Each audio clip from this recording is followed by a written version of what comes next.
GK learner में आप सभी का स्वागत है। आज हम लोग पढ़ते हैं जो कि है फूलपत्ती वाली क्लास पर आधारित करंट अफेयर जो कि नवंबर महीना का है। उसमें 1 अक्टूबर से 30 अक्टूबर तक रहेगा। तो उसमें आज हम लोग पढ़ेंगे योजनाएं, मिशन, कार्यक्रम और अभियान के बारे में जानते हैं। कौन सी योजना कब हुई और कौन सा मिशन क्या है उसके बारे में जानते हैं।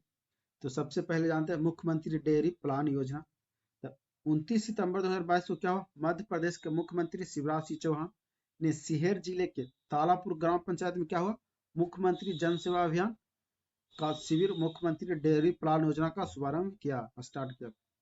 डेयरी व्यवसाय से प्रदेश के किसान आय में वृद्धि, पशुपालन कर अधिक से अधिक आय अर्जित कर सकेंगे। इसके लिए मुख्यमंत्री ने डेयरी प्लस योजना का शुभारंभ किया। पायलट प्रोजेक्ट के तौर पर योजना प्रदेश के 3 जिलों में सीहोर, विदिशा और रायसेना में शुरू की गई। पहले से ही पशुपालन का कार्य कर रहे पशुपालकों को मुख्यमंत्री डेयरी प्लस योजना में 2 मुर्रा भैंसें उपलब्ध कराई जा रही है। इसकी दुग्ध उत्पादन क्षमता कितना है? तो 10 लीटर प्रतिदिन होती है। मुर्रा भैंसों की लागत 2,50,000 रुपये होगी, लागत होगा मुर्रा भैंसों की। उसके बाद है आसरा पेंशन योजना। आसरा पेंशन योजना क्या है? तो कल्याणकारी उपायों और सामाजिक सुरक्षा जल राजनीति के हिस्से के रूप में तेलंगाना सरकार ने सभी गरीबों के लिए सम्मान के साथ सुरक्षित जीवन सुनिश्चित करने के उद्देश्य से आसरा पेंशन योजना की शुरुआत की है। आसरा पेंशन योजना तेलंगाना सरकार द्वारा शुरू की गई योजना है। यह वृद्ध लोगों, विधवाओं, हाथी के रोगियों, एड्स पीड़ित लोगों के शारीरिक रूप से अक्षम लोगों और बीड़ी श्रमिकों के लिए पेंशन की एक कल्याणकारी योजना है। महात्मा गांधी की रूरल इंडस्ट्रियल पार्क योजना। 2 अक्टूबर को 2022 के छत्तीसगढ़ के मुख्यमंत्री कौन है? भूपेश बघेल ने राज्य के महत्वाकांक्षी Mahatma Gandhi rural industrial park योजना का प्रदेश व्यापी शुभारंभ किया। इसके साथ प्रदेश के विभिन्न जिलों में 3000 रूरल इंडस्ट्रियल पार्क भूमि पूजन शिलान्यास किया गया। मुख्यमंत्री भूपेश बघेल की पहल पर ग्रामीण गरीब परिवारों के लिए रोजगार और आय के साथ साधन उपलब्ध कराने के लिए गांव के गौठानों रूरल इंडस्ट्री पार्क के रूप में विकसित किया जा रहा। इन पार्कों को ग्रामीण उत्पादन एवं सेवा केंद्र के रूप में विकसित किया जा रहा है। वही है मतदाता जंक्शन कार्यक्रम। क्या है? भारत के निर्वाचन आयोग ने ऑल इंडिया रेडियो के सहयोग से आकाशवाणी पर वर्ष भर चलने वाले मतदाता जागरूकता कार्यक्रम मतदाता जंक्शन का शुभारंभ किया। इस कार्यक्रम की 52 कड़ियां और प्रत्येक की अवधि 15 मिनट की गई है। प्रत्येक शुक्रवार के विविध भारतीय station FM rainbow, FM gold और आकाशवाणी के मुख्य चैनलों पर 23 भाषाओं में देश में प्रसारित किया जा रहा है। यह कार्यक्रम देश के मतदाताओं में जागरूकता पैदा करने के लिए किया जा रहा है।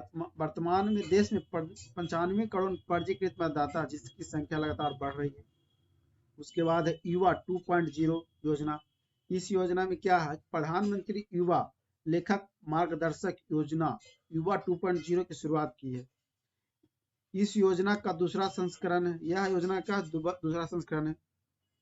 यह योजना युवा को नवोदित लेखकों को देश में पढ़ने, लिखने एवं पुस्तक संस्कृति को बढ़ावा देने हेतु प्रशिक्षण करने पर केंद्रित है। युवा का पूरा नाम क्या है?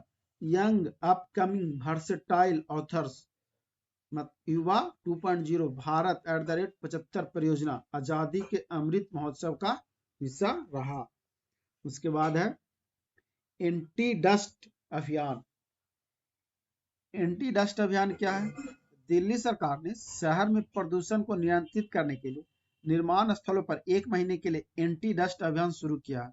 यह अभियान 6 अक्टूबर से 6 नवंबर 2022 तक चलाया जा रहा।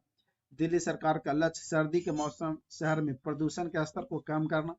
पहले चरण की कार्य योजना की बैठक दिल्ली सचिवालय में हुई, जहां योजना की देखरेख के लिए बाथरूम की आवश्यकता की गई है। इस एंटी डस्ट अभियान के तहत सभी प्रकार के निर्माण स्थलों के लिए सभी 14 एंटी डस्ट मानदंडों का पालन करना शामिल है। दिल्ली में ग्रेडेड रिस्पॉन्स एक्शन प्लान के तहत 500 वर्ग मीटर से अधिक क्षेत्रफल वाले सभी निर्माण स्थलों को पोर्टल पर पंजीकृत करना अनिवार्य बनाया गया। उसके बाद है टेली मानस पहल। केंद्रीय स्वास्थ्य और परिवार कल्याण मंत्रालय ने tele mental health assistant and networking oxygen state पहल शुरू की है, जिसका मानसिक स्वास्थ्य कार्यक्रम के डिजिटल शाखा के रूप में काम करेगा। टेली मानस का उद्देश्य क्या है? मुफ्त टेली मानसिक स्वास्थ्य सेवाएं उपलब्ध कराकर मानसिक स्वास्थ्य सहायता तक लोगों को पहुंचे प्रदान करना। केंद्रीय बजट 2022-23 में राष्ट्रीय टेली मानसिक स्वास्थ्य कार्यक्रम घोषणा की गई। कार्यक्रम की तकनीकी सहायता प्रदान करने के लिए उत्कृष्ट के 23 टेली मानसिक स्वास्थ्य केंद्र भारतीय प्रौद्योगिकी संस्थान IIT बंगलुरु और राष्ट्रीय स्वास्थ्य प्रणाली संस्थान केंद्र का एक नेटवर्क शामिल है। भारत में एक टेली फ्री 24/7 हेल्पलाइन नंबर 14,416 शुरू किया है। उसके बाद है PM डिवाइन योजना। केंद्रीय मंत्रिमंडल ने PM डिवाइन योजना को मंजूरी दी है। PM डिवाइन का पूरा नाम prime minister development initiative for north east region है। पूर्वोत्तर क्षेत्र में विकास अंतराल को दूर करने के लिए केंद्रीय बजट 2022-23 में PM डिवाइन की घोषणा की गई थी। फुटबॉल फॉर ऑल पहल। फुटबॉल फॉर ऑल पहल क्या है? ओडिशा के मुख्यमंत्री कौन है? नवीन पटनायक ने स्कूली बच्चों के लिए फुटबॉल को बढ़ावा देने के लिए फुटबॉल फॉर ऑल, फुटबॉल के सभी के लिए पहल शुरुआत की। फीफा द्वारा प्रायोजित इस कार्यक्रम के तहत राज्य सरकार के लगभग 2000 स्कूल के बच्चों के बीच कम से कम 43,000 फुटबॉल का वितरण करेगा। उसके बाद है मुख्यमंत्री स्वास्थ्य बीमा योजना। तो मुख्यमंत्री स्वास्थ्य बीमा योजना के तहत क्या है? 14 अक्टूबर 2022 को नागालैंड के मुख्यमंत्री स्वास्थ्य बीमा योजना का शुभारंभ किया। इस योजना के माध्यम से राज्य के सभी नागरिकों को कई बीमारियों का निःशुल्क उपचार सुविधा उपलब्ध कराई जाएगी। यह योजना आयुष्मान भारत प्रधानमंत्री जन आरोग्य योजना के साथ लागू की जाएगी। यह कार्यक्रम नागालैंड के सतत विकास लक्ष्य परिकल्पना 2030 का साकार करने की दिशा में एक कदम है। उसके बाद है मुख्यमंत्री अमृत आयुष्मान कार्ड। 17 अक्टूबर 2022 को प्रधानमंत्री नरेंद्र मोदी ने गुजरात में मुख्यमंत्री अमृत आयुष्मान कार्ड के वितरण का शुभारंभ किया। प्रधानमंत्री जन आरोग्य योजना के तहत गुजरात में सभी लाभार्थियों को उनके घर पर 50 लाख रंगीन मुद्रित आयुष्मान कार्ड वितरण किए गए। गुजरात के तत्कालीन मुख्यमंत्री के रूप में श्री मोदी ने वर्ष 2012 में मुख्यमंत्री अमृत योजना शुरू की थी और वर्ष 2018 में प्रधानमंत्री ने आयुष्मान भारतीय प्रधानमंत्री जन आरोग्य शुरू की है। इस योजना के तहत सभी प्रति परिवार प्रति वर्ष 5 लाख रुपए तक की कवरेज देगी। और वर्ष 2019 में क्या होगा? गुजरात सरकार ने मुख्यमंत्री अमृत वात्सल्य योजना को आयुष्मान भारत प्रधानमंत्री जन आरोग्य योजना के साथ जोड़ दिया है।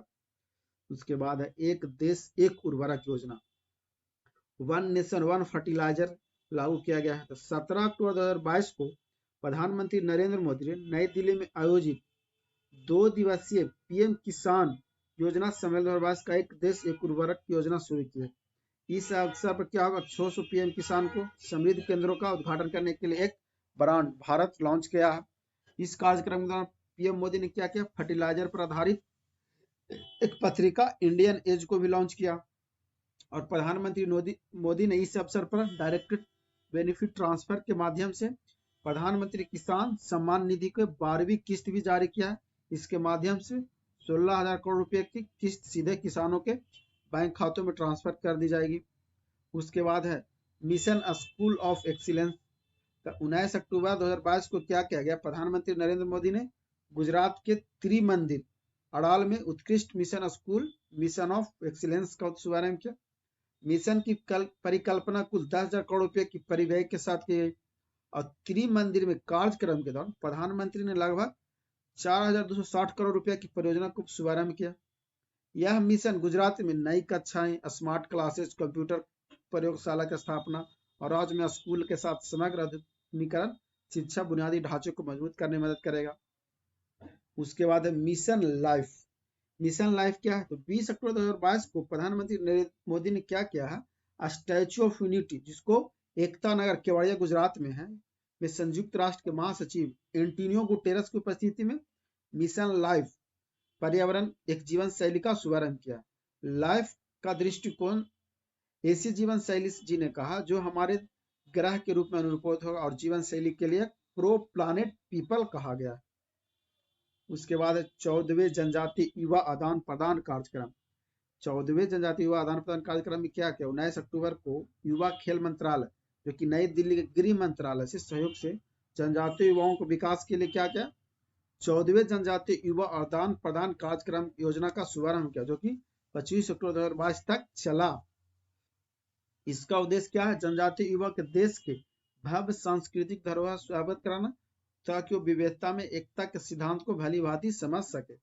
इस कार्यक्रम में वामपंथी आतंकवाद से प्रभावित छत्तीसगढ़ के सुकमा, राजनांदगांव, मध्य प्रदेश के बालाघाट, बिहार के जमुई जिले से 18-22 वर्ष आयु के चुनिंदा 222 युवाओं ने भाग लिया। उसके बाद धन वर्षा योजना। भारतीय जीवन बीमा ने LIC ने नई लाइफ इंश्योरेंस पॉलिसी लॉन्च की है, जिससे LIC धन वर्षा योजना नाम दिया है। इसके तहत ग्राहक को 2 पॉलिसी टर्म चुनने के लिए ऑफर दिया जाएगा। इस पॉलिसी में केवल एक बार ही प्रीमियम भरना होगा और इनमें ग्राहक को प्रीमियम से 10 गुना guarantee, maturity bonus, risk cover सहित कई अतिरिक्त लाभ मिलेंगे। इसमें सिर्फ एक बार निवेश करना होगा और जीवन भर के लिए लाइफ कवर का गारंटी, मैच्योरिटी का फायदा मिलेगा। LIC ने नया योजना लाया। उसके बाद है समृद्ध विश्व 22-23 योजना। दिल्ली के उपराज्यपाल विनय कुमार सक्सेना ने 26 अक्टूबर 2022 की समृद्ध 2022-23 की योजना शुरू की है। समृद्धि का अर्थ क्या है? Strengthening and augmentation of municipal revenue for infrastructure development in Delhi है समृद्धि का फुल फॉर्म है। इसमें क्या होगा? 26 अक्टूबर 2022 से 31 मार्च 2022 तक लागू किया जाएगा। यह आवासीय संपत्ति के साथ साथ वाणिज्य संपत्ति दोनों के लिए एक साथ एकमुश्त संपत्ति की माफी योजना है। और वाणिज्य संपत्ति के मालिक पिछले 6 वर्ष, जो कि वित्त वर्ष 2016-17 से 2021-22 के मूल राशि का जो भुगतान कर सकता है, उसको 2016-17 से पहले किए गए दंड और व्यय संहिता लंबित बकाया छूट प्राप्त कर सकता है। यदि करदाता अगले वर्ष के 31 मार्च तक अपने कर बकाया का निपट करने में विफल रहता है, तो वर्ष 2004 से या जिस भी वर्ष संपत्ति लंबित रहा उसके बाद से सभी कर बकाया भुगतान दंड और ब्याज के साथ करने के लिए उत्तरदायी होगा। 1 अप्रैल 2023 से बकाया कर की वसूली के लिए सख्त कदम उठाए जाएंगे। उसके बाद है C295 MW परिवहन विमान विनिर्माण परियोजना। 30 अक्टूबर 2022 को प्रधानमंत्री नरेंद्र मोदी गुजरात के बड़ौदा में भारतीय वायुसेना के लिए C295 MW परिवहन विमान विनिर्माण परियोजना की आधारशिला रखी है। यह परिवहन विमान निर्माण परियोजना भारत में उड़ान क्षेत्र के लिए समूचा नया पारिस्थितिकी तंत्र विकसित करेगा। यह 5 से 10 टन की क्षमता का स्टेट ऑफ द टर्न परिवहन विमान देश में पहली बार विनिर्माण किया जा रहा है। परियोजना की कुल लागत 21,935 करोड़ रुपया होगा। इस विमान का उपयोग असैन्य उद्देश्य के लिए किया जाएगा और सभी 56 परिवहन के विमान का स्वदेशी इलेक्ट्रॉनिक वारफेयर एक्यूट होंगे। परिवहन सुविधा से विभिन्न कुशल और प्रत्यक्ष रोजगार मिलेंगे। 16 विमानों का उड़ान की स्थिति में सौंपा जाएगा और 40 ऐसे विमानों का भारतीय विमान contractor Tata consortium of Tata advance system limited और टाटा कंसल्टेंसी सर्विसेज द्वारा भारत में विनिर्माण किया जाएगा। सुरक्षा से संबंधित मंत्रिमंडल की समिति ने सितंबर 2021 में 56 C295W परिवहन विमान का एक एयर बस डिफेंस एंड स्पेस से खरीद की मंजूरी दी है। पहला मेड इन इंडिया विमान सितंबर 2026 में मिल जाने की उम्मीद है। महिला अनुकूल पर्यटन परियोजना। केरल राज्य पर्यटन विभाग ने महिलाओं के लिए सुरक्षित और स्वच्छ स्थलों को सुनिश्चित करने के लिए महिला अनुकूल पर्यटन योजना की शुरू की है। परियोजना को लागू करते समय महिलाओं की जरूरतों को पूरा करने वाला एक सुरक्षित, विश्वसनीय और स्वच्छ बुनियादी ढांचा बनाना महत्वपूर्ण है। परियोजना के माध्यम से आरटी मिशन का उद्देश्य महिलाओं को संचालित महिला इकाई और पर्यटन केंद्रों का नेटवर्क बनाना है। वीडियो अच्छी लगी तो लाइक करें, चैनल को सब्सक्राइब करना ना भूलें।